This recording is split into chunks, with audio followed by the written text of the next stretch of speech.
Salut la team, c'est Jack et je suis accompagné cette semaine par mon compère, l'ami Joe Gactou. Salut mon Joe, comment vas-tu? Eh ben ça va, c'est un plaisir de te retrouver cette semaine, Jack, en pleine Ah, forme. ça Aïe, faisait aïe. longtemps, ça faisait longtemps. Et écoute, vu qu'on ne parle pas encore assez et comme on aime faire participer les copains, aujourd'hui on reçoit un collègue déjà venu dans les lives, Guillaume, membre du podcast Goodnight Seattle et aussi membre de NFL Any Given Saturday. Franchement les gars, si ça continue, va vraiment falloir que je vous laisse un double déclé de la chaîne. En tout cas, salut mon Guillaume, comment vas-tu? Salut Jack, salut Joe, ouais, ça va et toi? Ah bah écoute, nous ça va nickel, ça va nickel. Il fait moche, mais ça va. Mhm. Ah là là, qu'est-ce que je suis content de te voir avec ton sourire, Guillaume. Tu m'étonnes, tu m'étonnes. On va y venir. Alors, on Ah, va tu sais que vous j'ai regardé expliquer. le match des Lions, hein, en plus, hein. J'ai On enchaîné, moi. on va vite fait vous expliquer le concept de l'émission. Donc ici, on parle tranquillement des sujets que l'on souhaite aborder, sans se limiter forcément dans le temps. Et c'est aussi le moment où on pourra répondre à vos éventuelles questions. Donc n'hésitez pas dans les prochaines semaines à nous les poser. Ça sera toujours un grand, grand plaisir. Et pour cette seconde, on a encore un gros programme. Mais déjà, avant d'entrer dans le vif du sujet, je pense qu'avec Joe, on sera d'accord. Enfin, moi personnellement, j'aimerais avoir ton ressenti, Guillaume, sur la qualification de ta franchise. Grosse surprise quand même, on va pas se le cacher. Bah, c'est même improbable par rapport au début de saison où, bah, moi aussi j'en faisais partie, où on pensait faire trois, quatre victoires maxi, quoi. Et là, on se retrouve en play-off. Bon, après, merci aux Lions, parce que bon, ils ont quand même fait le boulot alors qu'ils étaient éliminés, tu vois, c'est quand même, c'est beau au niveau, tu vois, au niveau sportif. Ils auraient pu se relâcher et ils ont joué, voilà, de façon héroïque. Donc, c'est pour ça, ça serait bien que les Seahawks se prennent exemple dans le match qui les attend contre les 49ers, qui à mon avis va être très compliqué, je pense. Mmh. C'est ce qui est merveilleux, ce que je te disais à Joe la semaine dernière, ce qui est merveilleux en NFL, c'est qu'en fait, même la dernière semaine, contrairement à d'autres sports où en général la dernière semaine de championnat, tu dis: «Bon, bah, c'est réglé, ça va jouer éventuellement comme ça pour le fun», tu as un match intéressant. Là, ils arrivent à te faire comme un truc qui est excellent, c'est rivalry game, donc ça veut dire que même ton adversaire, il est éliminé, il va vouloir te la mettre bien profond et ça, j'adore ce truc et ça, c'est franchement bravo à la NFL pour ça parce que même la dernière semaine de saison régulière est fantastique à regarder. La preuve, encore une fois. Ouais, non, mais c'est les compétiteurs, ils veulent gagner, quoi. Donc, c'est un, ouais, c'est un très très bel état d'esprit. Moi, de toute façon, toi aussi et Joe aussi, c'est pour ça qu'on aime ce sport, quoi. C'est vraiment Oh là, oui, il y a le tellement des dépassement raisons. de soi-même, quoi. Il y a tellement de raisons. Écoute, mon Guy, Mm, vu qu'aujourd'hui, tu es notre invité, on va te proposer de choisir le premier sujet. Donc, alors, pour les gens qui nous écoutent, donc, le premier sujet, c'était les Texans ont gagné leur dernier match de saison régulière. Du coup, les Bears auront le premier choix de la draft. Est-ce si grave? Autre sujet, les Packers ne sont pas en playoff. Faut-il changer certaines choses? Et est-ce que l'on n'a pas vu par hasard le dernier match peut-être de Aaron Rodgers? Troisième possibilité, alors si Lamar et Tua ne jouent pas les playoffs, les Ravens et les Dolphins ont une chance de se qualifier. Autre point, quelle est la plus belle affiche des playoffs? Et enfin, le dernier point, on peut se faire le tableau des playoffs, chacun au fur et à mesure, faisant match par match, pour dire qui seront nos grands gagnants. Alors, je te laisse choisir parmi ces sujets. Fais-toi plaisir. Bah,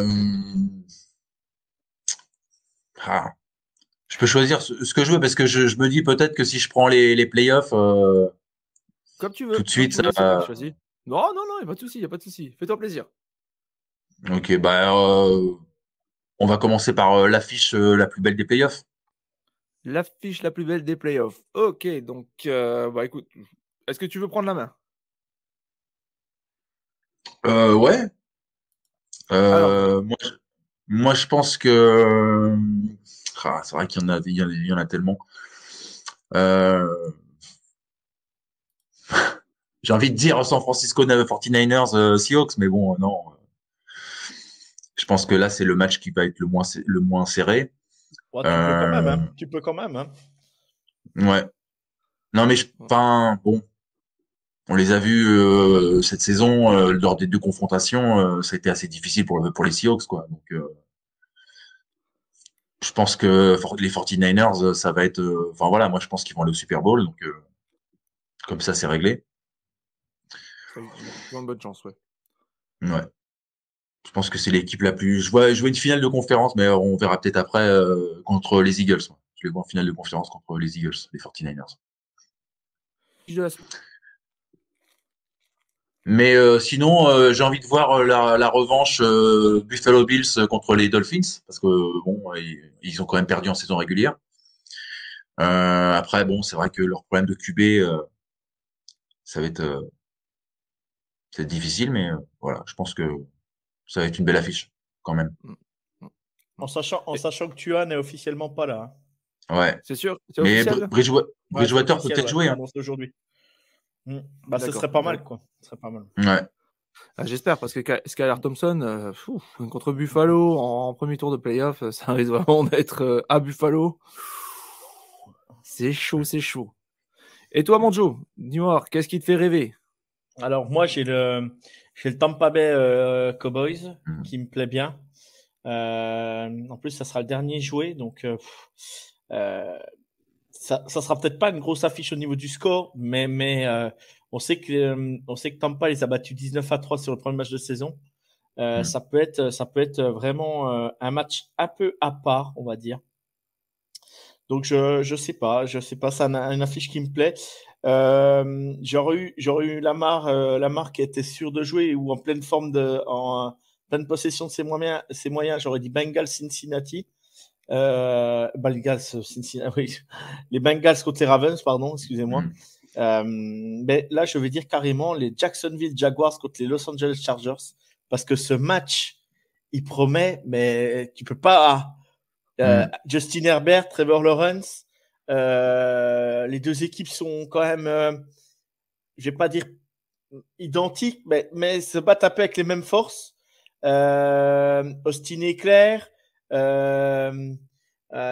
Travis Etienne, Justin Herbert, Trevor Lawrence, voilà, Bossa, le petit Walker qui a été drafté premier joueur de draft l'année dernière, le petit Walker, façon de parler. Hein. Non, mais voilà, je le dis petit parce qu'avec l'expérience, voilà, on va dire Bossa, Allen, Josh Allen, voilà, pour vraiment, ça fait des beaux match-ups quoi, de chaque côté, ça fait des beaux trucs. Voilà, tu vas voir un Josh Allen essayer d'aller chercher un Justin Herbert, de l'autre côté, tu vas avoir un Bossa et chercher Trevor Lawrence.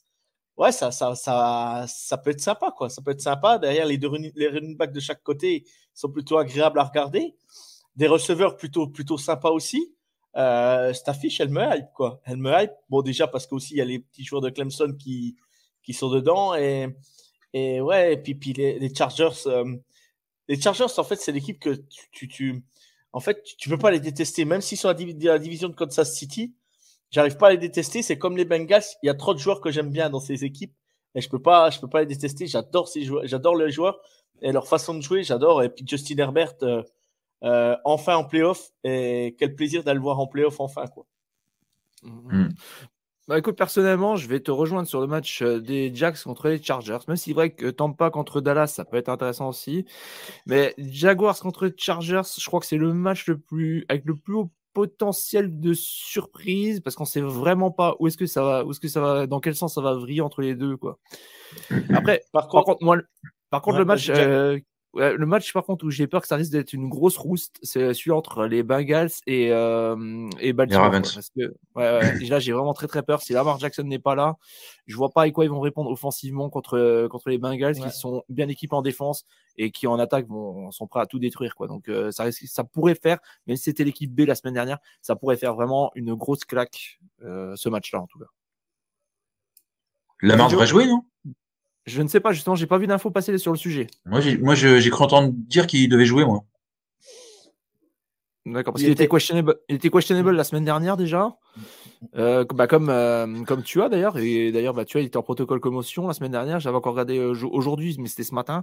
J'avais rien vu. Toi, Joe, donc tu m'as annoncé que... Attends, j'en vérifie vite fait sur Twitter, mais c'est annoncé tout à l'heure par comment il s'appelle, Yann Rapoport, c'est ça, si je me trompe pas. Bon, ça doit être ça.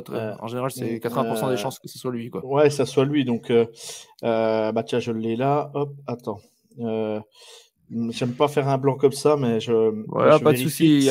Sinon, je parle en même temps. Tiens, Lamar Jackson, j'ai l'info. Attends. Lamar Jackson n'est pas repéré par les journalistes locaux à l'entraînement aujourd'hui. ce qui indique qu'il ne devrait pas jouer contre les Bengals. Donc Lamar est Aïe, aïe, apparemment aïe. absent de l'entraînement aujourd'hui. Donc Aïe, voilà. aïe, aïe. Ouais. Donc l'info Ouais, en donc, direct, je vous l'annonce en direct là. Et pour ce qui est de Tua, je l'ai vu circuler tout à l'heure, donc Tua ne sera pas là. Et apparemment, c'est Mike McDaniels qui l'a annoncé tout à l'heure en conférence de presse. Voilà. D'accord. Donc, Ouais, Ok. pas des bonnes nouvelles, quoi. Non, non, non. Là, ça sent clairement la rouste, je pense. Autant Donc, défensivement, ils vont avoir de quoi répondre. Offensivement, ils vont jamais suivre le rythme, quoi. par contre, Ça, j'annonce directement l'upset de ces playoffs. Les Giants battent les Vikings. Je vous l'annonce déjà dès le départ. Alors, écoute, Ah ouais? franchement, sur l'aspect visuel et tout, ça va être dégueu. Par contre, c'est vrai qu'au niveau potentiel surprise, ça peut être fort, surtout avec les Vikings de cette saison. Mais je vois pas les Giants quand même les battre, hein. Franchement, j'ai Grosse du mal. défense. Ils vont vraiment imprégner un gros tempo défensif. Et là, faut pas oublier que c'est l'une des plus mauvaises défenses de la ligue, les Vikings. Et avec un Daniel Jones un peu monté en puissance, et c'est vrai qu'il fait une belle saison. Il faut le reconnaître quand même.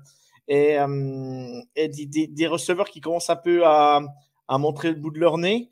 Voilà. Slayton, Ouais, et puis leur running back phare, Saquon Barkley. Saquon Barkley, voilà, je cherchais son nom. Saquon Barkley, voilà, a fait une belle saison. Je me dis, c'est le match piège pour les Vikings. Moi, je serais les Vikings. Voilà, il va falloir qu'ils impriment un gros tempo. Et ils n'ont pas rassuré sur leur dernier match. Ouais, donc les deux derniers matchs m'ont pas convaincu. Donc, je me dis attention Vikings, quoi. Attention. Je vois pas trop de San Francisco. Les Seahawks, j'ai dit à Guigui que ça serait pas un match facile pour San Francisco, mais bon, logiquement, San Fran devrait passer. Tampa Bay, bon, on va pas se mentir. Tampa Bay, voilà, Tom Brady en playoff, c'est compliqué de parier contre lui, hein, tout simplement. On en reparlera de ça dans une autre émission. Et voilà, quoi. Donc, je sais pas trop. Donc, à voir, quoi. À voir. Et de l'autre côté, ben voilà, les Ravens, pas Lamar, les Dolphins, pas Tua. Là, ça gâche même le spectacle, on va dire. Voilà. Ouais. Mais Tua, ça va être compliqué de le revoir, hein, je pense. Mais c'est mon point de vue Ça, personnel. c'est une question qu'on pourra se poser dans les prochains épisodes. Par contre, justement, tant qu'on y est, parce que vu qu'on a quasiment lancé la question, justement, qu'il y avait si Lamar et Tua ne jouent pas pour les playoffs, les Ravens et les Dolphins ont réellement une chance de qualif. Donc, je pense, a priori, on est tous d'accord concernant les Ravens déjà. Vous y croyez ou pas? Il y a une chance ou pas? Moi, j'y crois pas du tout. Joe? Non, là, j'y crois pas. Là, j'y crois pas une seconde. Et même si Lamar était là, il n'est pas à 100%. Le problème des Ravens, c'est toujours une équipe qui est chiante qui te font galérer, quoi. Et autant l'attaque, elle sera pas au rendez-vous, autant la défense sera là. Et la défense, elle est vraie. Ils ont vraiment une grosse défense. Je vois pas les Bengals se remettre 20 points d'écart, quoi, hein. C'est ce que je veux dire sur ce match. Mais les Bengals, on a encore vu un Jamar Chase énorme, un T. Higgins, Tyler Boyd, voilà, plus les running backs, Mixon Il y a Perrine aussi. voilà, Perrine. Samantha Perrine. C'est complet, hein, c'est complet, les Bengals. Et puis Joe Burrow, il montre encore qu'il fait une sacrée saison. Et ouais, je me dis, ouais, normalement, ça devrait passer. S'ils ne déjouent pas, ça devrait passer. Je ne vois pas comment ils peuvent déjouer, quoi. Ouais, je pense aussi. Par contre, si effectivement c'est Teddy Bridgewater qui est le quarterback de Miami, par contre, là, il y a quand même un petit peu plus de chance, à condition que cette fois-ci, il ne se blesse pas comme les autres fois, quoi. Alors, est-ce que vous y croyez cette fois-ci pour Miami éventuellement? Non. Non plus pas? Moi, j'y crois pas du tout. Moi, je te dis, je vois le match prochain, le choc Bengals-Bills qui n'a pas eu lieu malheureusement il y a 15 jours. Là, il va avoir lieu là, je pense. Ouais, Écoute, attention aux Bills. Je les ai pas trouvés hyper impressionnants contre les Patriots non plus. Oui, ils ont gagné, ils ont fait le job, hein, il n'y a pas de souci là-dessus, mais je les ai pas trouvés sensationnels. Donc je me dis, je sais pas du tout là. Tu vois, C'est compliqué. Et puis pour le cas, Bridgewater, c'est vrai que c'est toujours un peu plus rassurant de jouer avec lui, ce match-là. Mais les Dolphins ont une chance, hein, ils ont quand même des armes. Et ils peuvent sortir un match. Attention à McDaniels qui est capable de sortir quelque chose de sa poche aussi, ce qu'il n'a pas caché un peu trop son jeu une fois qu'ils se sont vus trop beaux sur la saison et qu'ils ont un peu clashé le play calling parce que je vois pas comment ils ont pu arriver à un niveau comme ils étaient à un moment donné et baisser de pied comme ils l'ont fait. Alors soit le coordinateur offensif ne s'adapte plus et il n'arrive pas à s'adapter pendant les matchs, ou soit alors, comme je vous dis, ils ont pu, j'ai du mal à y croire, mais ils ont peut-être caché certaines choses, peut-être, mais bon, c'est pas évident. Déjà, quand tu changes de QB chaque semaine, c'est pas trop évident, quoi. Non, moi, tu vois, par contre, je pense, comme je l'ai déjà dit en live, je pense que c'est plutôt le côté poisse à Miami. Hein.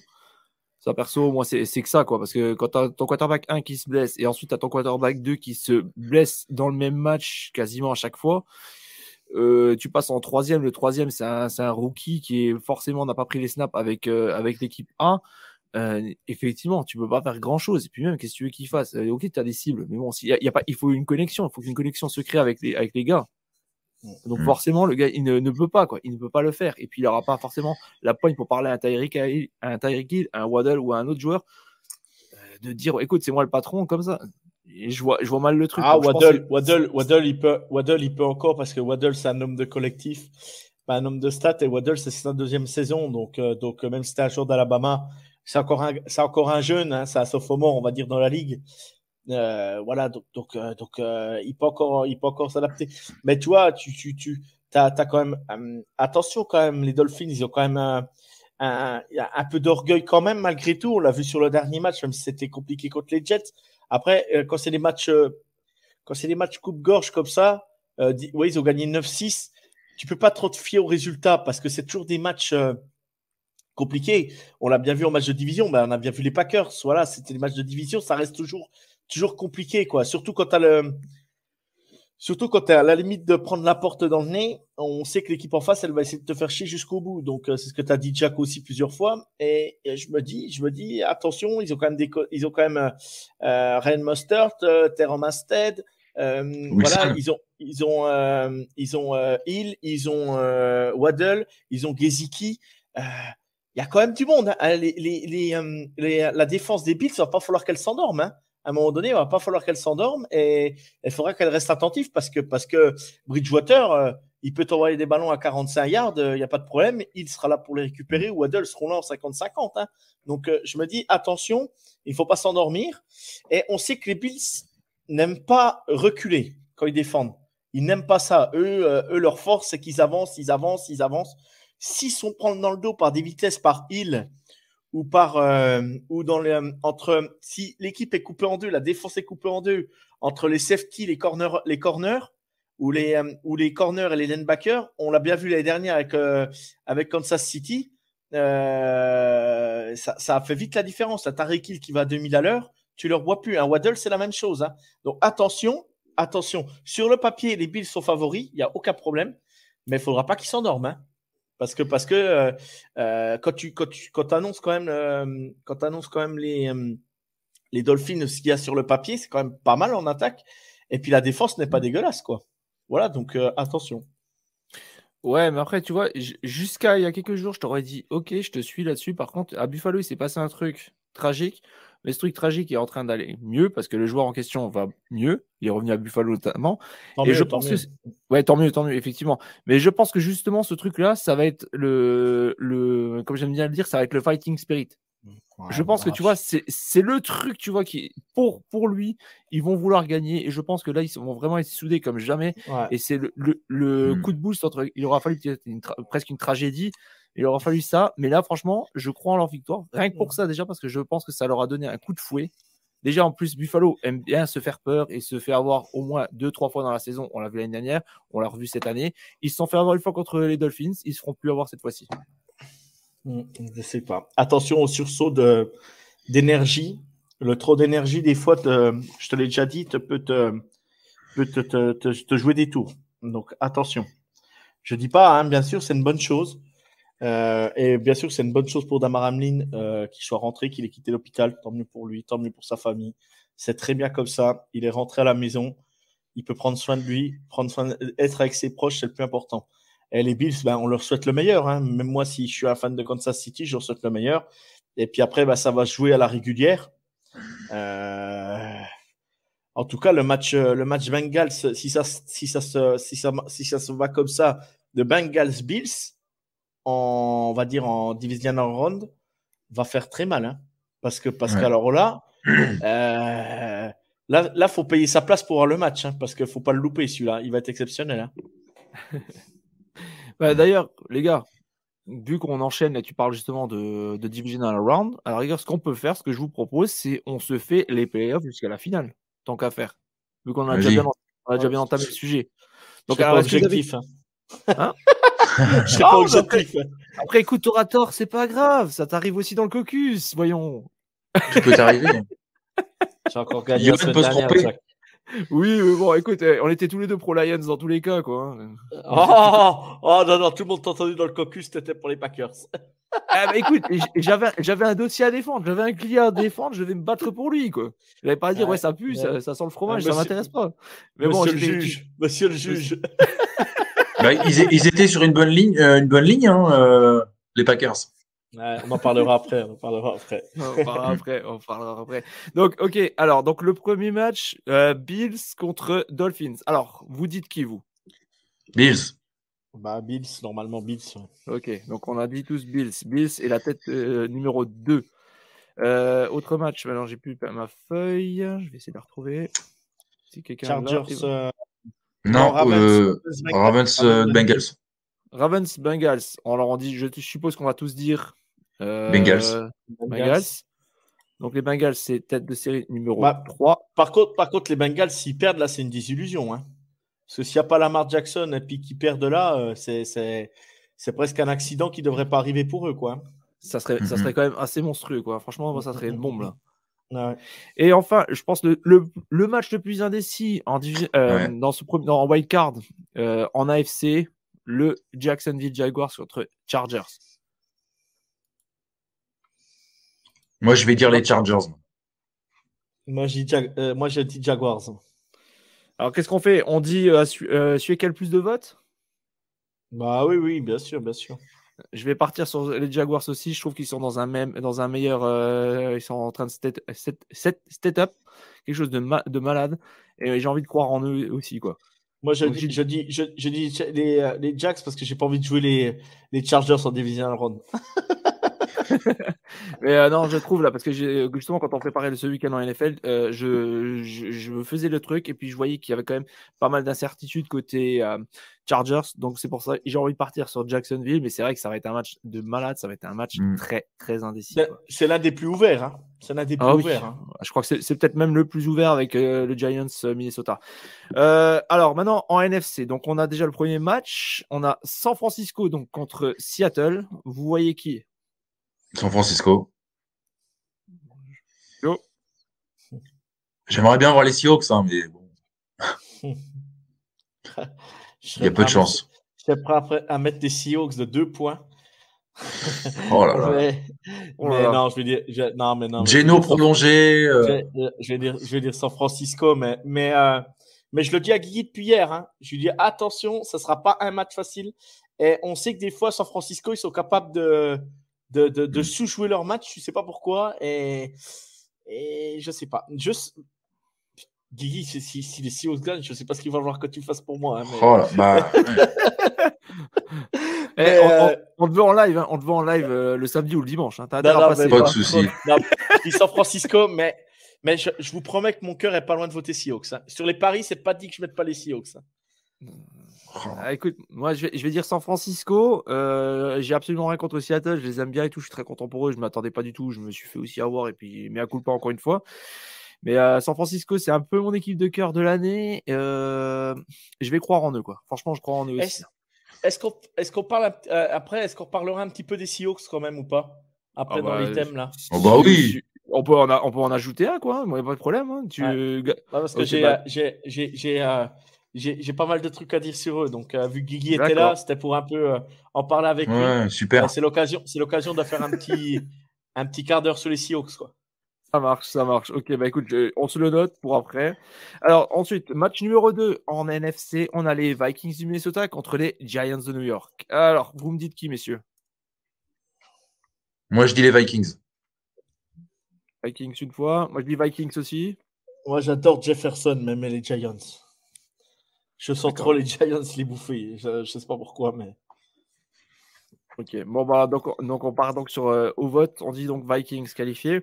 Et enfin, le dernier match, Tampa Bay Buccaneers contre Dallas Cowboys. Ça se passe à Tampa. Moi, je dis Tampa, je vous dis tout de suite.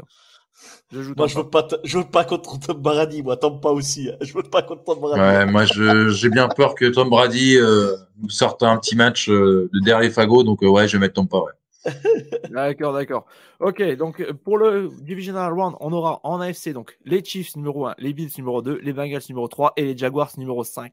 Donc du coup, si je ne me trompe pas, le Divisional Round en AFC, le premier, ça sera les Chiefs de Kansas City à domicile contre les Bengals. Les Bengals contre les Jaguars. Les Jaguars. Ou les Chargers. Ou les Chargers. Mais là, on va dire pour l'instant, de ce qu'on a fait dans notre estimation, on a dit au vote, on a dit Jaguars.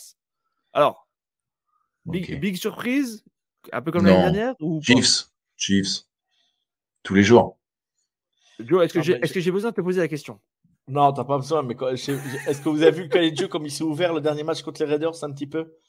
Il n'y a pas, voilà, il y a rien à dire. Ok, donc on dit tous Chiefs. Et enfin, le deuxième match, et celui qui pourrait être le plus beau, les Bills contre les Bengals. Alors, Bengals. Guillaume, tu le sens comment, toi? Bills. Bills. La revanche de l'année dernière.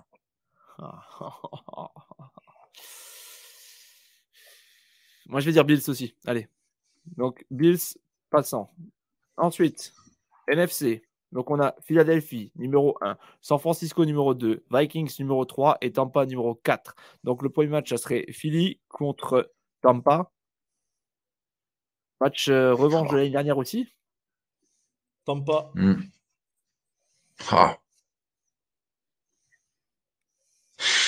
Moi, je vais dire, allez, je vais jouer aussi. Je vais jouer Tampa aussi, allez. Dehors, les Eagles, dehors. Moi, j'ai envie de dire Tampa pour Tom Brady, mais bon, quand tu vois Jalen Hurts, tout ça, la saison qu'il fait, j'ai envie de dire Eagles quand même. Moi, je dis les Tampa, ils sortent, je le dirai après, mais Tampa. Okay. Donc, au vote, c'est Tampa qui l'emporte. En fait, dernier match, donc ça serait 49ers contre Vikings. 49ers. Ouais, pareil. Enfin, c'est quoi ça serait franchement le match, tu vois, que les 49ers seraient capables de se faire avoir. Quoi. J'ai pas envie de voir ce match-là, mais il serait beau. Je vais dire San Francisco. Je vais partir sur San Francisco aussi, mais je sais pas pourquoi. Moi, ça aurait été Seahawks Giants, ce match, ça m'aurait fait rêver. Ah ouais. Ah là, c'était la grosse surprise du coup. Moi, je vais partir sur les 49ers aussi. Mais je sais pas pourquoi je sens. Tu vois, le problème, c'est qu'il y a trop de favoris. Là. À un moment donné, il y a des favoris qui vont se faire taper, c'est obligé. C'est ça. J'espère pas contre Kansas City, mais il y a des favoris qui vont se faire sortir, c'est obligatoire. Alors, et toi, Guillaume, tu dis quoi alors, 49ers ou Vikings? Oh, 49ers. 49ers. Oh, non. Non, mais ils n'ont pas une assez bonne défense, les Vikings. Et donc, maintenant, c'est l'heure des finales de conf. En AFC, on aura le fameux Chiefs-Bills qui se jouera à Kansas City. Non, terrain neutre. Ah oui, suite à l'histoire. Oui, c'est vrai. Suite à l'histoire. Cette année, c'est terrain neutre. Oui. Autant pour moi. Donc. Le Bengals Bills aussi, je crois que c'est terrain neutre. Hein. Ouais, je crois. Enfin, quoi que non. Ils ont gagné tous les deux, donc comment? Il me semble que c'est terrain neutre. Parce que vu qu'ils n'ont pas pu se rencontrer en saison régulière, je crois qu'il y a un truc comme ça aussi. Je sais plus parce qu'il y avait tellement, je sais plus. Il y avait tellement de possibilités, quoi. Si un tel gagnait contre un tel, il y avait possibilité qu'un tel, donc je m'y suis perdu. Non, mais ouais. Bref, on va pas en parler. Oui, ouais, bon, allez, on va dire donc. Bills Kansas City, c'est sûr que c'est en terrain neutre, si c'est ça, l'affiche. Ok. Bah, dans ce cas, c'est la Bills Mafia qui en force alors. Parce que vu qu'ils ont des supporters partout. Ouais, mais c'est pas grave, ça, c'est Kansas City qui gagne quand même. Ah, putain. Moi, je dis Bills. Allez, je dis Bills. Bien sûr que vous allez les Bills. Mais c'est par rapport à ce que disait Jack tout à l'heure. C'est vrai qu'il a raison, le côté supplément d'âme. Vous êtes des tocards. Plus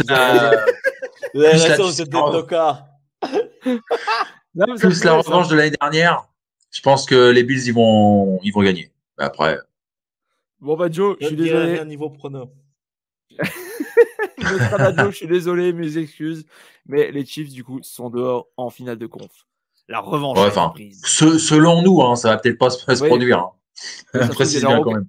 On aura aucun des 4 des finales de conf, peut-être ça se trouve aussi. Hein. Allez, la finale de conf en NFC, donc ça sera les 49ers, donc tête de série numéro 2 contre les Tampa Bay Buccaneers, tête de série numéro 4. Cette fois-ci, ça se jouera à San Francisco. Qui va gagner?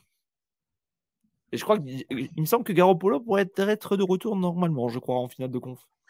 Enfin là, avec les matchs de Purdy, ça m'étonnerait qu'ils reviennent quand même. Moi, j'aimerais bien, mais il y a peu de chance. Après, il n'est pas en forme non plus. Ils n'arriveront pas jusque-là parce que Tariq Woolen l'aura intercepté 2 fois. Il a marqué 2 pick six. Donc alors là, si ça se produit, crois-moi que je vais te le ressortir. Non, mais quel Shanahan, quel coach, quoi. Je pense pas qu'il va faire les erreurs. Moi, petite digression. Ouais. Moi, je vois les 49ers quand même. Battre Tampa. Ouais, je dirais aussi parce que le coach des Bucks me déçoit énormément. Ah ouais. Je vais jouer les 49ers. Je crois en eux cette année. Je crois en eux. Mm. Donc, notre Super Bowl dans la nuit du dimanche au lundi 12 février, si je raconte pas de conneries, ça serait avec Rihanna à la mi-temps. Avec Rihanna à la mi-temps. On aura Bills de Buffalo contre 49ers de San Francisco. Messieurs, c'est l'heure maintenant de dire le gagnant de cette saison. Kansas City. Non, par rapport à ce que vous avez dit, je dis San Francisco, mais de toute façon, je ne les vois pas aller au bout. Donc, moi, je dis les Bills. Ouais, moi, je dis les Bills aussi. C'est toi. Les Bills. Allez, les Bills, parce que je pense que Purdy, justement, il ne va pas être au niveau de Josh Allen, quoi. Mais il ne sera déjà pas au niveau dans les playoffs. Hein. Il est chafouin, là. Il est chafouin. Non, je ne suis pas chafouin. Non, pas du tout. Non, mais je vous laisse balancer vos paris. Hein. J'ai plus rien à prouver, se disant. Toutes les semaines, tu me surmanges. J'ai plus rien à prouver. Ça, je peux plus. Le mec, il fait mentir les codes de Las Vegas, quoi. Ah non, mais lui, il est incroyable, quoi. Il est incroyable. Non, mais sur le NFL Any Given Saturday, on parie avec les codes de Vegas. Je parie pas du tout avec les codes de Vegas. Je fais toujours gagnant-perdant. Et même avec ça, je finis un point derrière Mario qui finit premier avec les codes de Vegas. Ah, c'est fort. Ouais, voilà. Donc, on est archi nul, mais lui, il est très fort. Ah non, mais il est très fort. Je confirme, il est très, très fort. Ok, donc. Non, c'est la chance. Maintenant, alors, messieurs, quel sujet voulez-vous parler? Donc, les Texans qui ont gagné leur dernier match, et du coup, est-ce que c'est grave qu'ils n'ont pas le premier choix de la draft? Le point Packers ou la fameuse question mystère de Joe sur les Seahawks? On laisse choisir l'invité. Vas-y, Guigui, choisis. Bah, moi, je vais dire direct à la question des Seahawks. Tu sais bien. Allez, c'est parti. Vas-y, Joe. J'ai hâte de voir ce que tu as à dire. Alors, j'envoie tout. Hein. Je te préviens, j'envoie tout. Vas-y. Vas-y, on voit. Tout simplement, je voulais rendre hommage à Pete Carroll. Pete Carroll finit la saison à 9-8. Il a que 3 saisons négatives depuis 2010 qu'il est arrivé aux Seahawks. 3 saisons négatives. Donc 2010, 2011, 2021, il a 128 victoires, 81 défaites. 2 Super Bowl, 1 gagné, 1 perdu. Jusque-là, je ne me trompe pas, Guillaume? Non. Ok. Il a fait réaliser la meilleure saison à Geno Smith, 4282 yards, 30 TD, 11 inter, 69,8% de complétion. Oui, bien sûr, c'est pas lui qui fait lancer, c'est pas lui qui lance le ballon, hein. C'est pas Pete Carroll qui lance le ballon, c'est Geno Smith, hein. Donc on est d'accord. Mais qui aurait cru que Geno Smith serait capable de faire ça? Moi, je dis Pete Carroll. Pete Carroll Voilà. est un génie. Je le dis haut et clair. Ce mec, vous Guillaume, je peux comprendre que en tant que supporter et grand fan, vous avez une dent un peu contre lui, surtout sur le Super Bowl perdu, surtout sur beaucoup de choses qui s'est passé pendant l'intersaison et tout. Mais ce mec, Pete Carroll, sur les 7 dernières années, il a quand même drafté DK Metcalf. DK Metcalf, c'est 4 saisons à plus de 1000 yards. 4 saisons chez Seahawks, 2 saisons, je veux dire, à plus de 900 yards et 2 saisons à plus de 1000 yards. Tyler Lockett, il a été drafté en 2015. Sur ses 4 dernières saisons, il a plus de 1000 yards. À eux deux, c'est 89 TD. Je ne sais pas si on se rend compte. 89 TD. C'est tout simplement énorme. L'ajout, là je passe maintenant à plus récemment. L'ajout, l'échange Russell Wilson. Ils ont eu Noah Fant qui a été dans l'échange. Plutôt positif l'échange, Guillaume. Noah Fant a fait une belle saison. Ah ouais, super. Très bien. Donc voilà. Shelby Harris. T'as Marquis, oui, lui je l'avais pas mis, mais Marquis Godwin, c'est quand même un joueur qui est correct. Ah ouais, très bon. Moi j'aime beaucoup. Voilà. Et maintenant passons à la draft récente. Kenneth Walker, première saison, 1050 yards, 9 TD à la course, plus 165 yards à la passe. Charles Cross, drafté 9e, l'offensive tackle de Mississippi State, fait une saison monstrueuse. Je ne sais pas si tu es d'accord avec moi, Guillaume. Mais oui, mais moi, si je dis rien, c'est que j'approuve tout. Hein. Drafté Boye Maffei, linebacker de Minnesota. Drafté, donc comme j'avais dit, Kenneth Walker. Drafté Kobe Bryant. Kobe Bryant, le mec, le cornerback, a joué les 17 matchs cette saison.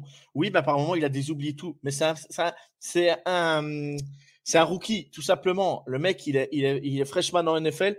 Laissez-le grandir. Il a joué les 17 matchs. Déjà, ça montre déjà la qualité athlétique du joueur, ça montre l'intelligence du joueur, ça montre que le joueur écoute ce qu'on lui dit, ça montre que le joueur est toujours présent et qu'il s'est préparé physiquement comme il faut, parce qu'il ne s'est pas blessé. Donc, pour jouer 17 matchs en étant rookie, je trouve ça incroyable. Ensuite, le petit bonus, Tariq Whelan, drafté au 5e round, le mec, de UTSA. Personne ne le connaissait. Nous, on le connaissait en tant que fan de NCAA parce que le mec, il était même receveur au départ qu'il est arrivé. Ils l'ont reconverti en cornerback. Mais que dire de plus? Que dire de plus sur Pete Carroll? Abraham Lucas. T'as oublié Abraham Lucas aussi. Abraham Lucas, que j'ai oublié. Ouais, le deuxième offensive tackle, c'est ça? Oui. Ouais, c'est ça. Oui, c'est ça. Il y avait Charles Cross et lui. Parce qu'il joue avec les deux, bien sûr. Mais je ne sais pas si on se rend compte les éléments essentiels qu'ont drafté les Seahawks ces dernières saisons. C'est tout simplement, puis je n'ai pas tout fait, hein, mais j'ai pris vraiment les saisons, j'ai voulu prendre Metcalf, Lockett, Noah Fant, Marquis Godwin, Kenneth Walker, Charles Cross, Boye Maffei, Kenneth Walker, Tariq Whelan, Kobe Bryant. Guillaume, on ne peut pas me dire, toi tu m'as clairement dit, de toute façon les Seahawks ne feront pas plus de 3 victoires cette saison. Mais tout le monde a dit ça, yo. Je te rabâche. Non, pas tout le monde. Moi, je te l'ai dit en début de saison. Arrête. Guillaume, je t'ai dit quoi en début de saison? Mon 6 ami. victoires minimum. 6 victoires minimum, je t'ai dit. On n'a pas rien à resto. Ah, mais toi, Oui. tu me l'as dit. Toi, tu me l'as dit. Mais moi, je parle au niveau de, par exemple, Touch de l'actu. Je sais pas si tu te rappelles de leur preview. Où je fais, ils ont la dent dure et toi, tu me réponds, où ils sont lucides. Tu vois? Donc, c'était, moi, c'est pas une critique. Moi, je suis très content qu'ils soient à 9-8. Non, mais après, oui. Bien sûr, en tant que fan. Non, mais ce que je veux dire par là, vous critiquiez quand même Pete Carroll. Qui voudrait avoir un coach 2010 à 2022? On va compter parce que là, on est en 2023. 12 ans de Seahawks, 3 saisons négatives. 3 saisons seulement négatives. Qui rêverait d'avoir un coach qui donne que 3 saisons négatives? Il n'y en a pas 50, hein, Guillaume, dans la ligue. Hein. Donc, c'est pour ça. Et moi, bien sûr qu'il fait des erreurs, bien sûr que tout n'est pas parfait. Il a lâché Russell Wilson, il a lâché le défenseur qui est parti chez les Rams. Bobby Wagner. Bobby Wagner, voilà, je cherchais son nom. Je l'avais noté, mais je n'arrivais pas à le retrouver. Mais voilà, ce que je veux dire, oui, il a fait ça. Mais Guillaume, là, je regarde quand même. Les Seahawks vont drafter en 5e position, vont drafter vous allez drafter, ça dépend de votre place après. En 5e, normalement, je crois. C'est 5e et 20e pour le moment. Mais je ne sais pas si vous vous rendez compte. Et puis après, je crois que vous avez 12 ou 13 pics de draft la saison prochaine. Vous allez peut-être pouvoir mamailler, en vendre, en échanger, en machin.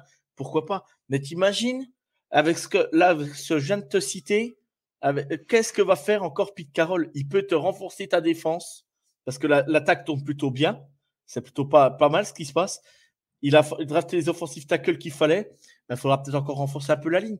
Mais je veux te dire, avec tout ce que vous avez, mais il peut renforcer. C'est Pierrot même qui me l'a dit. Moi, j'avais dit, il faut peut-être drafter un QB pour le mettre derrière Geno Smith. Pourquoi pas? Après, c'est pas fait. Mais avec tous les tours que vous avez, vous pouvez construire la meilleure défense dans les 4 prochaines années. Le temps de laisser grandir les joueurs. Je ne sais pas si on se rend compte. Parce que par rapport à comment ça draft chez les Seahawks, on peut pas dire que ça draft mal. Hein. La preuve que non. Hein.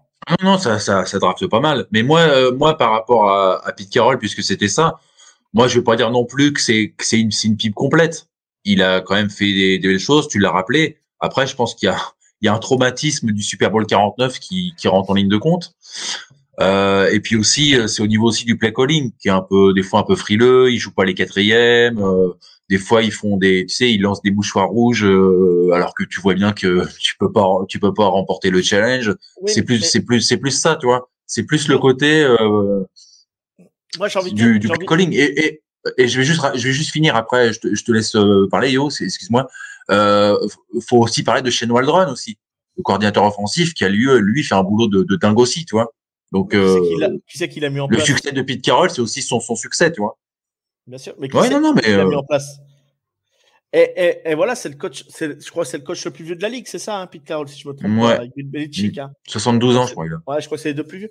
Mais je sais pas si on se rend compte. Le mec, il chante, il danse, il saute sur la sideline avec ses joueurs. Ouais. Les joueurs, je sais pas si on se rend compte, mais les joueurs l'adorent. C'est ça qui est dingue. On pourrait dire c'est la vieille école, c'est machin, ce truc. Mais non, les Seahawks, c'est pas la vieille école parce que vu comme ils ont joué cette année, ça envoyait des bombes de partout.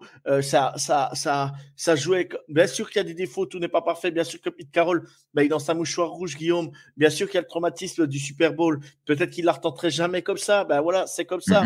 Et je me dis, est-ce que c'est pas Russell qui a changé le jeu au dernier moment?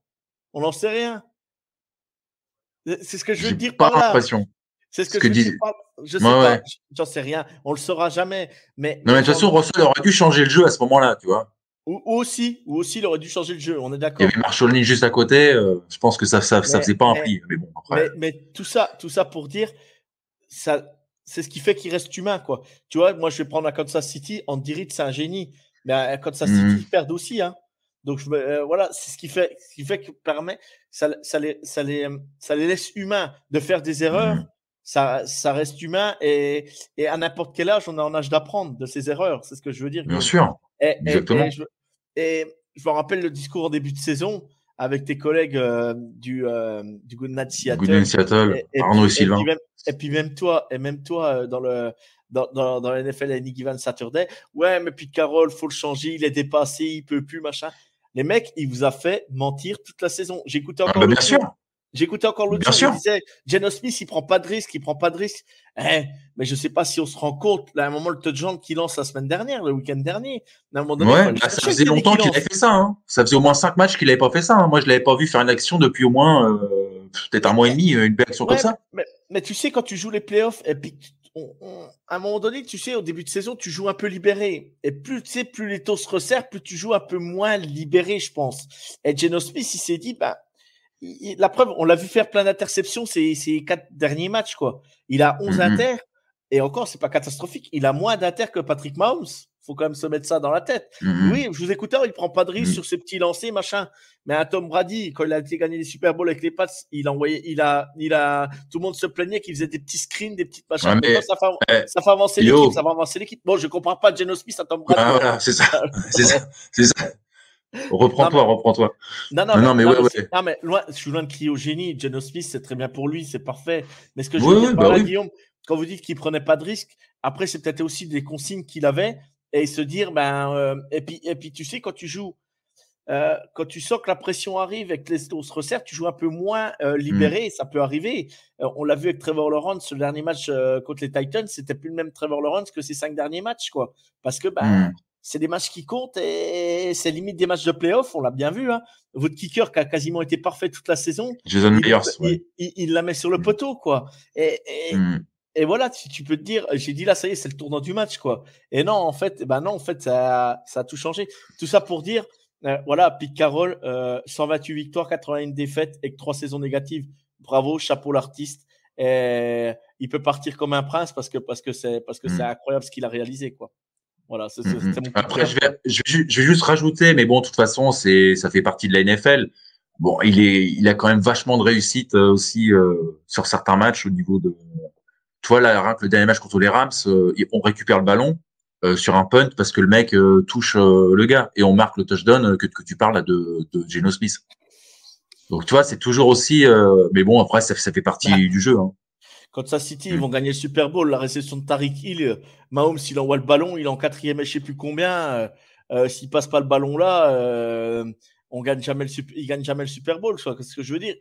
La chance, ça se provoque. Et puis, la tournée de votre côté, tant mieux. Et je me dis, bon, voilà. Et bravo Pete Carroll, quoi. Voilà, c'est ce que j'aimerais dire. Puis je vais conclure par rapport à tout ta démonstration qui était vraiment très intéressante. Je pense que les gens qui nous ont écoutés, ils doivent apprécier. C'est par rapport à Geno Smith en fait. Je trouve qu'il y a eu une transformation à partir du week 4 où justement au début, c'est vrai que dans le podcast on disait qu'il faisait que des petites passes, mais après il a commencé à balancer des bombes. On a vu ça contre les Saints où il balance 2 bombes pour Tyler Lockett. Donc non, je trouve que c'est un mec qui a quand même vachement évolué dans son jeu. Après, je trouve que au fur et à mesure que les matchs avançaient, il y avait son contrat qui devait lui passer dans la tête, et donc du coup, il en a peut-être trop fait, alors que d'habitude, il faisait, il était juste simple et efficace, quoi. Je pense qu'il a peut-être compliqué son jeu à ce moment-là, et du coup, là, il a refait une belle passe là contre les Rams, mais sinon, c'est vrai qu'il a été un peu en dessous lors des 400 derniers matchs de la saison. Regarde, j'ai une bêtise, mais tu draftes, juste pour finir, tu draftes un bon petit receveur à la prochaine draft, mais t'imagines les squads que vous avez? T'as pas besoin d'un QB de génie pour aller remporter des matchs. Je le prends en parallèle. Regarde, Jared Goff, l'échange qu'on fait les Rams il y a 2 ans, l'échange il est win-win pour les Lions en ce moment. Hein, c'est tant mieux pour eux. Et voilà, c'est ce que je veux dire. Et par contre, les Lions, ils ont drafté intelligemment ces dernières saisons, comme vous. C'est drafté, mais Pete Carroll s'est drafté intelligemment depuis un certain temps parce que quand même DK Metcalf, Lockett, il paye pas de mine quand il est sur un terrain. Même avant, hein, c'est lui qui avait drafté Chancellor, qui avait drafté Sherman, tout ça. Oui, donc bien sûr, les Legion of Boom, quoi. Earl Thomas, tout ça. Donc, mais voilà, ce que je veux dire, c'est que pour finir, pour plus être trop long là-dessus, j'ai envie de dire, voilà, il faut savoir. Il faut savoir accepter ce que l'on a. Bien sûr, on voudrait toujours mieux, mais déjà se contenter de ce que l'on a, c'est déjà bien, quoi. Bah oui, non, mais c'est pour ça que cette saison, ça a été. Enfin, voilà, moi je trouve ça drôle, je trouve ça improbable et voilà, c'est une belle histoire. Donc rien que pour ça, et malgré tu vois, tout, je suis content de m'être trompé, quoi. Tu vois. Et que malgré tout, ils t'ont fait vibrer, quoi, jusqu'au bout. Bah oui, moi je pensais ne pas m'enthousiasmer et on en parlait tout à l'heure. Voilà, contre les Rams, voilà, j'ai eu peur qu'on perde le match, quoi. Donc quand il marque le goal 19-16 à la fin, c'était la libération. Après, je me suis dit bon allez, ça dépend plus de nous maintenant. On a fait ce qu'il fallait, tu vois, donc c'était bien. Moi, j'ai envie de revenir juste sur le match des Rams, comme je l'avais dit en live d'ailleurs. En prolongation, en tout cas, tu voyais une chose, c'est que les gars, les Seahawks, ils le voulaient. Il a voulu cette victoire. Tu le voyais dans leur regard, quoi. C'était impressionnant. Tu voyais que les mecs, ils voulaient absolument gagner et n'avoir absolument rien à se reprocher. Donc déjà là, chapeau. Après, moi, j'ai une autre question, c'est concernant Geno Smith. Alors, ok, c'est une super saison et tout. Je vais pas revenir là-dessus aussi. Moi, j'avais à peu près estimé, je crois, de mémoire 6 victoires, je crois, peut-être. Après, est-ce que Geno Smith aura la capacité aussi de faire une deuxième année du même acabit? Parce que cette fois-ci, oui, ok, là, cette année, on s'est fait un peu avoir tous, est-ce que l'année prochaine, ils vont être attendus au tournant? Mais j'ai envie de dire, est-ce qu'on croyait ça de Jared Goff cette saison? Mitigé, je vais dire. Bon, Mitigé. Jared Goff a fait déjà un Super Bowl. Bon, après, on va me dire, c'est Kyle Shanahan qui faisait tout. Hein. Mais là, je suis désolé, on ne peut pas dire que c'est Dan Campbell qui fait tout. Pas Kyle Shanahan. Ouais, j'allais dire. Sean McVay. Sean McVay. On va me dire c'est Sean McVay qui faisait tout. Ouais, mais McVay n'est pas sur le terrain. McVay n'est pas sur le terrain, donc c'est quand même le quarterback. Autant on peut dire ce qu'il veut. D'accord. Il a quand même il a plus de 100 matchs en NFL. Il a plus de 100 matchs en NFL, donc je comprends pas les gens qui crachent à ce point-là sur Goff, quoi. Bah, pour moi, il fait partie des top 15 QB de la ligue, quoi. Ouais, top 15, ouais, je pense ça se vaut, quoi. Mais surtout qu'il fait un match contre les Packers. Allez, entre 15 et 20, si on veut être, pointilleux. 15, top 15, voilà. C'est bon, je pense. Hein. Ouais, allez, top 16 pour dire on est au milieu, quoi. Voilà, pile au milieu, voilà, si on veut. Mais voilà. Mais c'est pour ça que Geno Smith, je ne sais pas ce que ça va donner l'année prochaine. Je suis incapable de le dire. Tout le monde est incapable de le dire. Mais je me dis, bon, avec la confiance de Pete Carroll, lui dire, bah tiens, Geno Smith, il a quoi? Il a 31 ans, 30 ans, 32. Il a 32 ans. Tu mets un jeune QB derrière lui pour pouvoir l'accompagner. Bah, je me dis, bah tiens, pourquoi pas, quoi? Pourquoi pas, tu vois? Je dis pas que ça sera un Alex Smith qui était à Kansas City avec Patrick Mahomes. Mais je me dis, pourquoi pas? Avec l'expérience qu'il a, il peut emmener tranquillement un petit QB, un jeune pour former et se mettre en place, quoi, tout simplement. Est-ce que vous voyez encore autre chose sur le sujet là ou est-ce qu'on peut clore le sujet Seahawks? Bah après, à savoir si les Seahawks vont drafter un QB aussi. Parce que là, ils sont pick numéro 5. Peut-être que les Texans... Moi, je vois pas les Bears et les Cardinals aller chercher un QB.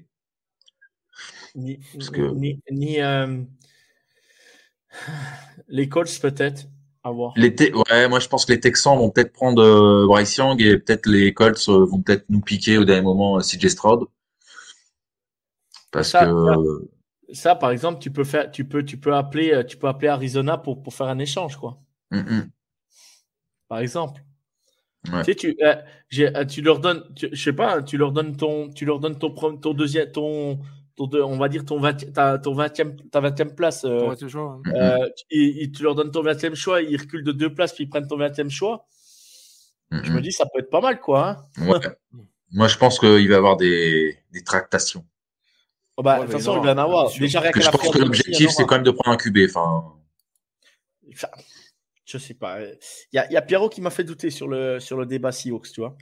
Donc, je sais pas. Il m'a fait douter. Hâte de l'entendre d'ailleurs sur le sujet. Ouais, tu lui demanderas. Ouais, il doit venir de Good Night Seattle, justement. Il nous en parler. Bah, les gars, moi je vous propose une chose parce qu'on a à peu près, on parle draft, donc ça tombe bien. Moi je vous propose de venir sur la question. Alors les Texans donc ont gagné leur dernier match, leur coach a été remercié. Du coup, c'est les Bears qui seront le premier choix. Alors, est-ce que c'est si grave pour les Texans? Bah, si Chicago prend un QB, oui, mais ils en prendront pas. Ils ont Justin Fields, voilà, joueur exceptionnel, quoi. Bah, donc, je pense pas qu'ils vont drafter un QB. Il y a tellement à reconstruire chez cette équipe que, ouais, pareil, quoi. Que ce soit de deuxième, même 15e, quoi. Ils auront une bonne pioche, quoi. À moins de taper complètement à côté, sinon ils auront une bonne pioche. Et toi, Joe, expert NCAA? Alors moi, j'ai bien peur que Chicago ils puissent vendre très cher leur place de first pick. Tu vois, t'as Las Vegas qui est en 7. Bon, Atlanta, j'y crois pas, mais t'as les Panthers qui est en 9. Tennessee qui est en 11. Les Jets qui sont en 13. Tu vois, ça, c'est toutes des franchises qui peuvent prendre des QB, ça. Et je me dis peut-être ça. Ou alors, le truc complètement dingue, les Bears trade Justin Fields. Et là, ça serait complètement dingue. Mais ils en sont capables, hein, ces fous-là. Hein. Ils en sont capables, hein, tu sais. Ils se disent, on prend Bryce Young ou CJ Stroud et on trade Justin Fields, tu vois. Justin Fields, tu le mets chez les Jets aujourd'hui, ou tu le mets chez les Raiders. Je me dis, pourquoi pas, quoi. Pourquoi pas. Alors, après, attention à Arizona. Arizona, qui est troisième, en sachant que Kyler Murray s'est fait les croisés, ne sont pas prêts pour le début de saison. Ah ouais. Donc, ils ont besoin de monde en défense. Ils ont besoin de monde en défense, les Cardinals. Et puis, si tu as Diop qui part, tu as besoin aussi de receveurs. Puis tu as DJ Watt qui n'est plus là. Hein. Aussi, oui. Donc, mais en défense, il n'y a plus personne. Hein. On avait déjà tiré la sonnette d'alarme en début de saison. On n'a pas eu tort. Quoi. Les Colts, je pense qu'ils n'iront pas à la draft chercher un QB parce qu'ils préfèrent prendre à la free agency. Donc, ils vont prendre. Peut-être un Derek Carr ou ils sont capables de prendre Zach Wilson. Hein. Tu sais, ils sont pas après eux. Hein, tu sais. Note à moi-même, ne pas craquer s'ils prennent Carr, parce que Carr, je l'adore, donc je serais capable encore de croire en ces cons. Mes respects aux fans des Colts, mais cette équipe m'horripile, quoi. Donc, après, je me note ça d'avance. Ensuite, les Seahawks, moi j'avais dit prendre un QB au premier choix, puis après au 20e choix, renforcer la défense, parce que tu peux trouver des très bons défenseurs là. Ou si tu es un joueur qui t'intéresse, tu trade up pour monter et changer ta 20e place au stylo tir de 15, c'est faisable, ça coûte pas trop cher. Ou alors, après je sais pas. Les Panthers, de toute façon, on sait pas ce qu'ils vont faire avec Sam Darnold du coup. Voilà. Après en 10e, c'est Philadelphie. Les Eagles, les Eagles, de toute façon, ils vont pas prendre de QB. Tennessee, ils vont trader. Je sens qu'ils vont trader. Les Eagles, en fait, ils fonctionnent très très bien en ce moment. Ils font des très beaux choix de draft. Ils échangent leurs pics. Ils avaient quand même, je crois, ils avaient 3 ou 4 pics du premier tour la saison dernière. Ils ont bien tradé, ils ont bien fait leur truc. Ils ont pris quand même Jay Brand à la surprise générale. Voilà, c'était complètement ouf, quoi. Donc je sais pas.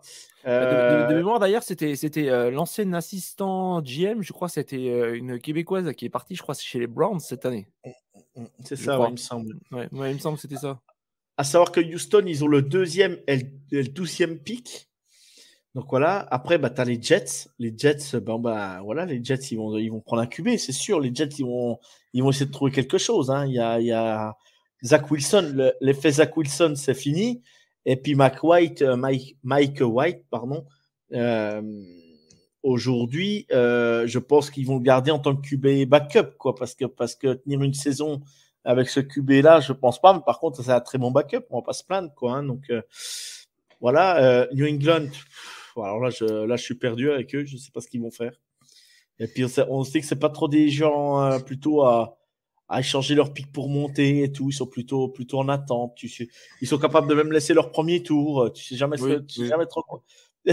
Tu sais pas trop compenser des pattes, ça. En fait, tu sais jamais quoi.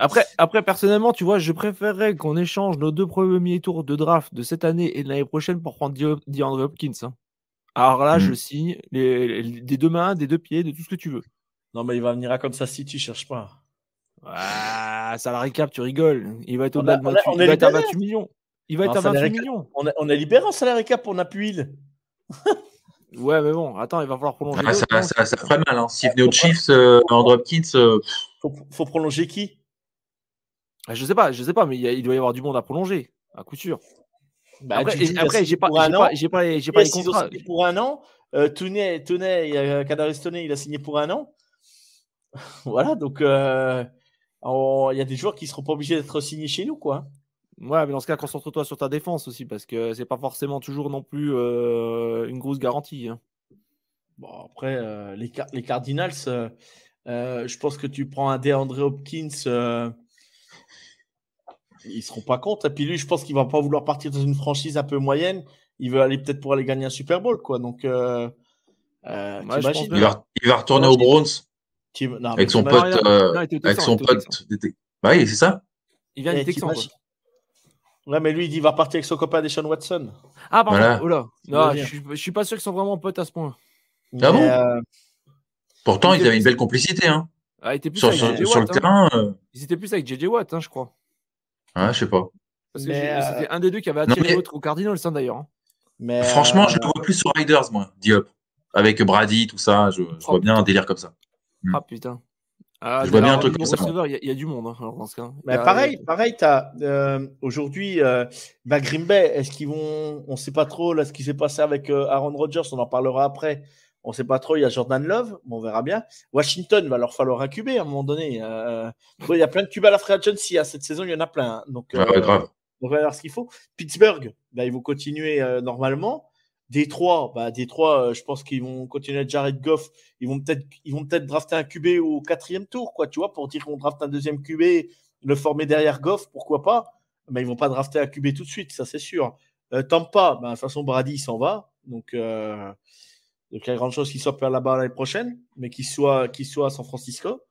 La gueule des mecs, des fans des Riders quand ils vont voir Brady, ça va être drôle.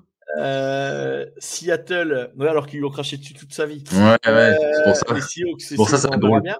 Jacksonville, je pense qu'ils vont renforcer la défense. Miami, ils ont plus de tours. Les Giants, il va falloir drafter un receveur à un moment donné. Donc, c'est pareil, il n'y aura pas de QB.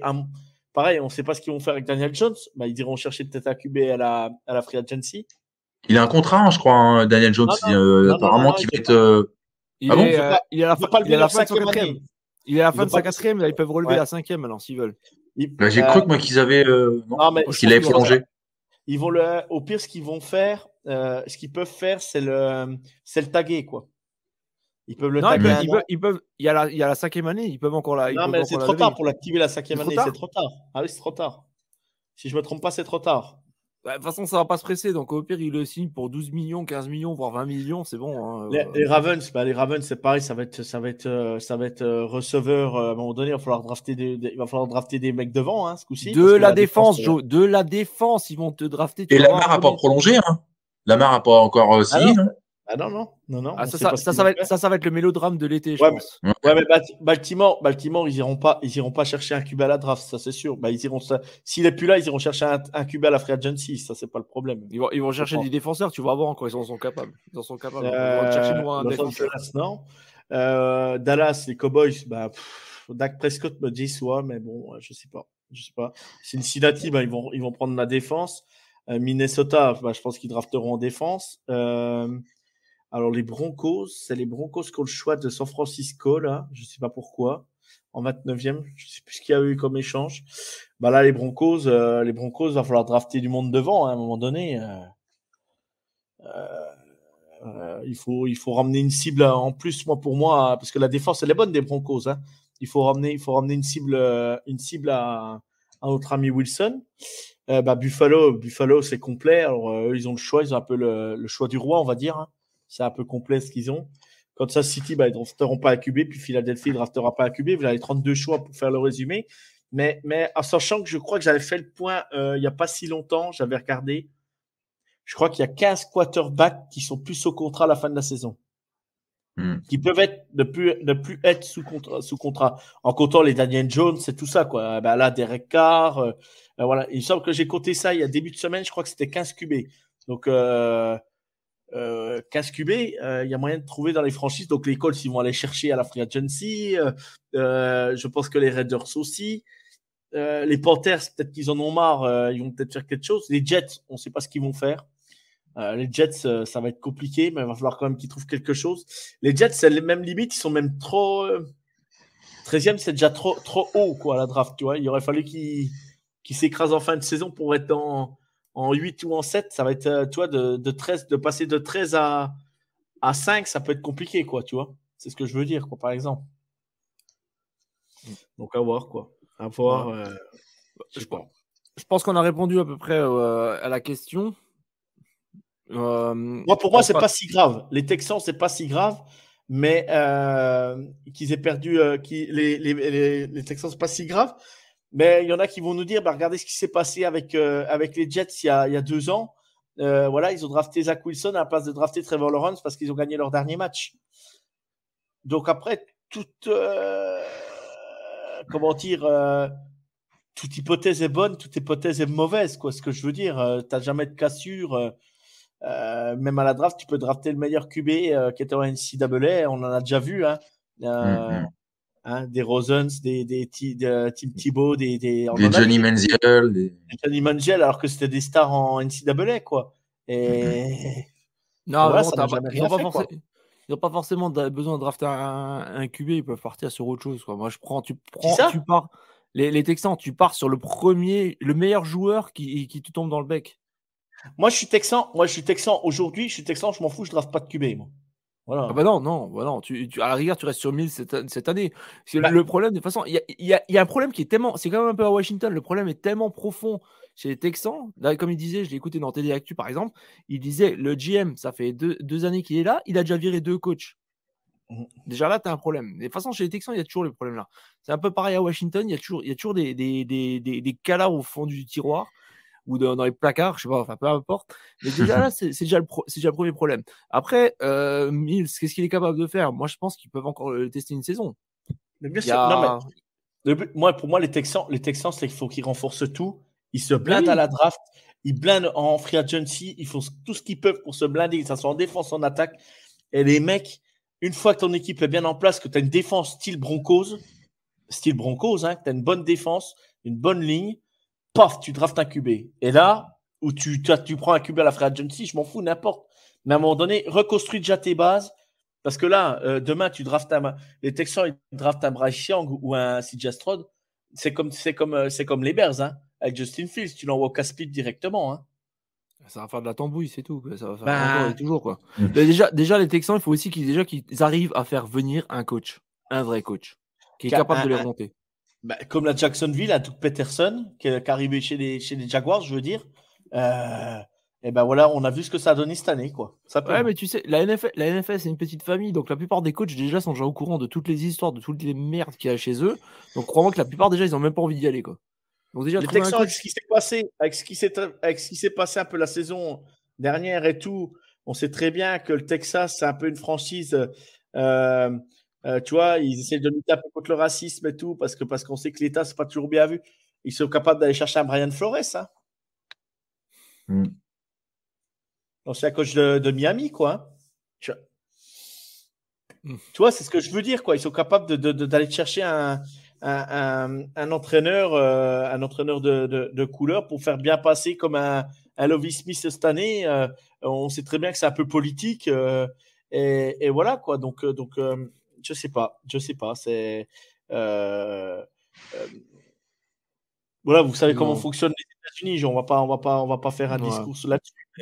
Mais déjà, quand tu vois qu'il y a quasiment pas de coach de couleur, on va dire, c'est quand même compliqué, quoi. Quand on est là dans un pays comme les États-Unis, hein, on va pas se mentir, c'est très très très compliqué quand même comme débat, quoi.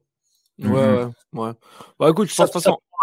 Mais voilà, c'est mon point de vue personnel, hein. Mais bon, je pense on a dépassé le sujet, je pense. On partage ton point de vue. Exactement. Bon, je pense qu'on va passer au dernier sujet du soir, parce que le temps tourne, mine de rien, quand même. Alors, les Packers donc, ne sont pas en playoff. Faut-il changer certaines choses selon vous? Et ça, c'est un petit rajout de ma part. Est-ce que l'on n'aurait pas vu peut-être le dernier match de Rodgers cette saison? Alors, vos avis, messieurs, sur les Packers. Est-ce qu'il faut déjà changer quelque chose? On va commencer par le début. Moi, personnellement, à part l'entraîneur, je vois rien à changer, quoi. Vas-y, mon Kiki. Ton fils est fan des Packers, vas-y. Mike Lafleur. Tu sais que à ce propos, il devait regarder le match avec moi, mais en fait, il s'est endormi à 1h30 du matin. Je devais le réveiller pour regarder le match. Il s'est pas levé. Il a bien fait, hein. Il aurait été déçu, je pense. Bref. Non, qu'est-ce qu'il faut changer? Bah, ouais, déjà le coach Matt Lafleur là. Des décisions de play calling un peu étranges à des moments. Et puis je sais pas, moi j'ai l'impression aussi que Rodgers, parce que c'est la deuxième question, je pense qu'il en a marre de ce coach-là. Donc si on veut revoir Rodgers, peut-être qu'il va dire dégagez-le et puis je prolonge, quoi. Enfin pas je prolonge parce qu'il a un contrat encore, mais moi je pense que ça va être vraiment ça qu'il va falloir changer, quoi. Faut qu'ils aient un autre coach, quoi. Moi, je me demande, tu vois, si on n'a pas justement vu peut-être la dernière saison de Rodgers. Parce que ça fait tellement longtemps qu'il en parle, qu'il fait virer le mélodrame. Je pense qu'au bout d'un moment, il va quand même finir par faire ce qu'il dit et il va arrêter sa carrière, quoi. Tu crois qu'il arrêterait sur un truc aussi piteux que ça? Est-ce que la saison prochaine, C'est ça sera beaucoup mieux? un champion quand même. Enfin, toi, c'est un mec, bon, il a qu'un Super Bowl, mais c'est quand même un grand joueur, hein. C'est un grand joueur, mais bon. On sera tous d'accord, je pense. C'est un grand joueur, ça, je reviendrai jamais là-dessus. Mais moi, je pense que là, c'est bon. Il doit être un peu fatigué aussi, je pense. Je crois que ça doit le saouler peut-être aussi. Et pour moi, je pense c'est possible. Alors, je vais peut-être raconter une connerie, mais pour moi, je pense que ça pourrait être sa dernière saison, quoi. Et après, à part le coach, sinon, moi, je vois pas quoi vraiment changer dans cette équipe, quoi. Tu as l'effectif, prendre encore peut-être un receveur ou deux, un à la free agency éventuellement, un à la draft. Et voilà, tu as ce qu'il faut. Alors, je sais pas qu'est-ce que toi, t'en penses, Joe? Parce qu'on a été Guy et moi, on a donné nos avis, et toi, t'as rien dit encore pour l'instant. Ouais, je vous laisse dire. Non, mais moi je suis plus sévère que vous, hein. Aujourd'hui, Matt Lafleur ne sautera pas, c'est clair, j'en suis quasiment sûr. Par contre, moi, les coordinateurs offensifs, défensifs, faut faire quelque chose. C'est trop peu inspiré. Adam Stenavic, si j'écorche pas son nom, l'offensive coordinateur, c'est trop. On n'a rien vu en attaque cette année chez les Packers. Rien, l'attaque ne s'est pas modifiée. Un petit peu sur la fin de saison, le jeu un peu plus au sol et tout. Mais le début de saison, c'était trop chaotique. Il y avait trop de choses mal ciblées, de play calling qui n'allait pas, des receveurs qu'on trouvait pas, c'est des appels de jeu qui se lisaient sur. Tu te mettais à la télé, tu savais un peu ce qu'ils allaient faire déjà avant que le drive se lance. Je trouve ça vraiment moyen. Et puis Joe Barry, le coordinateur défensif, c'est pas possible. C'est pas possible. Trop d'erreurs cette saison. La défense a step up seulement peut-être les 3 derniers matchs de la saison. Tu peux pas. Alors que la défense des Packers c'était annoncé quasiment top 8 des meilleures défenses de la ligue. Et tu peux pas annoncer. À un moment donné, tu joues la zone et avec des cornerbacks comme tu as, tu dois jouer en man et tu ne le joues pas et tu laisses déjà un écart pour ton receveur en face. Et les têtes de fromage en ont déjà parlé dans leur podcast. Joe Barry, je pense que de toute façon Matt Lafleur ne sautera pas. Et vu qu'il faut du changement dans la coach room des Packers, je pense qu'il y a au moins un des deux coordinateurs qui va sauter. Après, il était peut-être question, je crois, j'ai vu un article passer comme quoi peut-être Lafleur serait pas contre le retour de Hackett. Peut-être, je sais pas, mais voilà. Aujourd'hui, je te dis, voilà, Joe Barry, moi, on peut en causer avec les fans des Packers au niveau défensif, des mecs qui connaissent pas mal le jeu défensif. Et ouais, j'ai trouvé qu'ils se sont plaints pas mal de lui cette saison. Et je pense que vu que Lafleur ne sautera pas, il va devoir, avant que lui saute, il va y avoir des fusibles qui vont sauter avant lui. Et je pense que ça sera un des deux coordinateurs, quoi qu'il arrive. Voilà. Ouais, je pense. Et Aaron Rodgers, pour parler de lui, je porte pas dans mon cœur le joueur extérieur du terrain. Par contre, sur un terrain de foot, ce mec, c'est ce qu'il a fait, ce qu'il a apporté au football, ce qu'il a apporté à la NFL. Moi, j'aime pas ces discours politisés devant les caméras. Et dès qu'il est invité chez son pote pour faire des lives là, des vlogs live, et il balance sur tout et n'importe quoi. Et il n'hésite pas, quoi. Et devant la caméra, quand il est avec le micro des Packers, bon, bah, il peut pas tout dire. Mais je trouve que son discours est trop politisé. Puis extérieur, mais en fait, il envoie tout. Et il balance tout, quoi. En fait, il balance tout. Le mec, il balance sur ses coéquipiers, ses receveurs. Et je trouve ça un peu moyen. Après, pour l'histoire, ça me ferait mal de le voir avec un autre maillot que les Packers. Parce qu'il a toujours joué là-bas. Et bon, je me dis, tu vois, c'est comme quand Tom Brady est parti à Tampa Bay, bah, ça m'a fait un petit peu chier, quoi. Parce que moi, je voyais Tom Brady finir avec le maillot des Pats. La belle histoire, tu vois, t'as connu qu'une franchise. Bah, on sait qu'après, c'est le business, hein. C'est comme ça fait partie du foot, ça fait partie de la NFL. Maintenant, un mec qui fait sa vie dans une franchise, il y en a pas 50, hein, faut être clair. Donc, même les top joueurs sont tradés, même les top joueurs s'en vont. La preuve, hein, Bobby Wagner chez les Seahawks, Guigui, on aurait tous cru qu'il finirait sa carrière là-bas. Ben non, tu vois, il n'a pas fini là-bas. Russell Wilson, tout le monde aurait cru qu'il finirait sa carrière là-bas, c'est pareil. Maintenant, il y a plus de cas dans la NFL qui sont comme ça. Il y aura quelques joueurs, il y a quelques joueurs qui feront cette histoire-là, mais je trouve ça dommage. Et moi, clairement, ça me ferait chier de voir Aaron Rodgers avec un autre maillot que les Packers. Pourtant, les Packers, j'ai rien contre eux. Je suis pas aigri contre ce franchise. Je les déteste pas. Je ne l'aime pas non plus pour autant. J'aime bien les voir jouer parce qu'il y a toujours des choses qui se passent. Jusqu'à la saison dernière, il y a beaucoup de choses qui se passaient. On voyait des beaux trucs, des belles phases de jeu. Voilà, c'est une équipe qui est toujours au top dans la NFL. Moi, je pense qu'ils sont pas en playoff. C'est le moment de mettre un coup de balai et d'essayer essayer de travailler intelligemment, de pas drafter n'importe quoi, d'aller à la free agency aussi, de pouvoir. Le problème qui va se poser chez les Packers, c'est le problème du cap space. Donc là, ça va être compliqué avec le gros salaire de Rodgers. Mais au pire, allez drafter comme il faut, quoi. Ne draftez pas un joueur à côté. Ça fait plusieurs années quand ils ont tradé pour Jordan Love, c'était une erreur. Ils auraient pu prendre avant les Kansas City, ils auraient pu prendre Creedon Frey, ils n'ont pas pris Creedon Frey, ils en ont pris un autre. On voit Creedon Frey à Kansas City, au niveau des centres, il fait partie des meilleurs centres de la ligue. Voilà, c'est tout ça. Il va falloir quand même qu'il se renouvelle, qu'il travaille beaucoup mieux et qu'il soit plus opportuniste, mais plus opportuniste intelligemment, quoi. Il travaille. Je trouve que les Packers ne travaillaient pas assez intelligemment et je trouve que c'est dommage pour la franchise, c'est dommage pour leurs supporters, c'est dommage pour la ville parce qu'on sait que Green Bay, c'est une toute petite ville. Par contre, quand il y a un match des Packers, la ville, elle change, quoi. C'est un autre monde, quoi. Tout le monde vient, tout le monde, et cette franchise-là, on a besoin qu'en NFL, elle soit en bonne forme pour faire vivre la NFL, pour voir de beaux matchs, quoi. C'est ce que je veux dire, quoi. Moi, j'ai pas envie de voir des Packers médiocres sur les prochaines saisons. C'est ce que je veux dire par là, quoi. J'ai envie de voir des Packers forts et qui continuent à faire des trucs, avec du bon bilan et tout ça, quoi. Là, il va falloir se relever de cette défaite parce que une victoire, ils étaient en play-off et ils ont même pas été foutus de gagner contre des gens qui étaient déjà éliminés, quoi. Mais je pense c'est que un gros camouflet pour eux. Hein. Je pense que c'est un bien pour un mal, par contre. Voilà.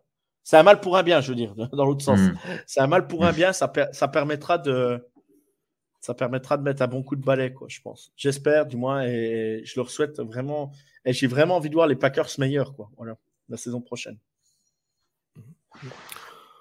Est-ce que quelqu'un d'autre avait quelque chose à rajouter concernant nos amis des fromages? D'ailleurs, on salue les copains du podcast Les Têtes de Fromage. Si vous ne connaissez pas, on vous encourage à aller les voir parce qu'ils sont vraiment sympas et eux aussi, ils connaissent vachement leur football. Donc, n'hésitez pas à aller leur faire un petit coucou. C'est toujours intéressant, même si vous n'êtes pas fan des Packers. Moi, j'embrasse mon fils qui est fan des Packers. C'est vrai, oui, j'avais oublié. Et qu'à sa page Facebook. Voilà. Oui, France. Packers France. Et c'est des supporters qui aiment leur franchise. C'est ça aussi qui est hyper important. Et c'est vrai que c'est la seule franchise où tu peux être propriétaire un peu de la franchise. Si tu mets de l'argent, tu peux être propriétaire de la franchise. Donc je trouve ça plutôt cool. Et voilà. Et puis pour le spectacle, en tant que fan de football et de NFL. Voilà, j'ai envie de voir des Packers en bonne condition, quoi.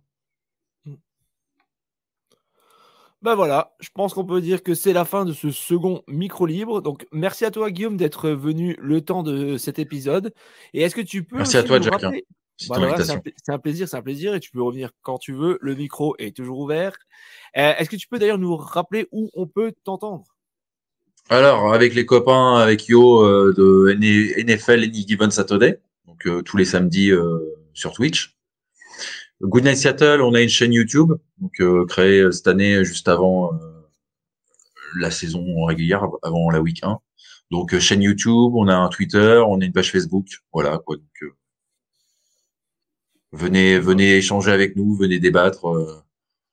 Voilà, comme on a prouvé ce soir avec l'excellente chronique de Joe qu'on pouvait entendre les arguments. Donc voilà, c'est tout à fait le but de la chaîne, quoi. Échanger. On pense pas qu'on a la science infuse.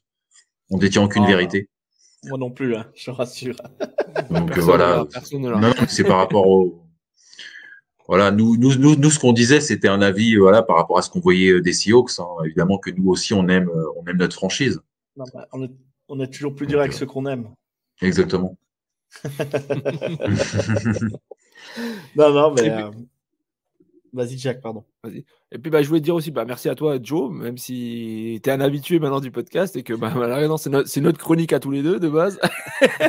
Non, mais moi, je dis merci à Guillaume, merci d'avoir écouté ce que j'avais à dire. Je t'en prie. J'ai dit que les choses bien, hein, que je pouvais tirer de bien sur les Seahawks, ça fait exprès. Hein. Ça fait exprès, j'ai tiré la couverture à moi, mais c'était le but de la petite chronique parce que. Bien sûr. Parce que voilà, je trouvais ça bien de balancer. Non, puis c'est vrai, tout ce que tu as dit, c'était vrai, donc toujours bien à entendre. Mais c'était un plaisir de t'avoir avec nous, Guillaume. Je te remercie. De même, c'est bien. C'est toujours un plaisir de causer, de parler football avec toi parce que pour moi, t'es unique et j'adore ça, quoi. Mais merci. Mais vous êtes tous uniques aussi, hein. Ne vous inquiétez pas. À votre manière. C'est micro libre. C'est micro libre, c'est ça. C'est cool. C'est ce que mon psy me dit à chaque fois. Hein. Puis t'as vu, j'ai été sage, j'ai pas du tout parlé d'Eshaun Watson. T'as vu, c'est bien. Il n'y avait pas de mastage, c'est pour ça. Il n'a pas réussi à tenir sa langue jusqu'au bout sur ça. Ah zut. Non, mais bon, voilà. Écoute, on aime le foot, donc voilà quoi. Oui, on aime le foot, les massages aussi. Bon, pas forcément les masseuses non plus. Non, pas trop. Je ne changerai pas sur ce sujet, j'en ai trop dit. Non. Moi, je parle que de foot. Moi, je parle pas de massage, moi. Moi, je m'y connais pas assez. Non, moi, je parle que de ce que je connais. J'ai les images, tout ça. Je peux voir que c'est encore un bon joueur. Ouais. T'as la palette pour débriefer. Voilà. Exactement. Voilà. Bon, on vous donne rendez-vous, nous, demain dans le caucus avec Trop Fort pour la Ligue et en live. Donc, ce samedi, dès 22h15 et dimanche en live aussi, mais à 21h30. Et si vous n'avez pas encore écouté le dernier ce week-end en NFL, n'hésitez pas. Il est sorti hier si vous écoutez ça en premier. Donc, voilà. C'était Jack en compagnie de Joe et de Guillaume. Moi, je vous dis ciao les boys. Ciao Gox. À la prochaine et merci Kiki. Merci Jack. Merci à toi Joe. Merci à toi. Merci Jack.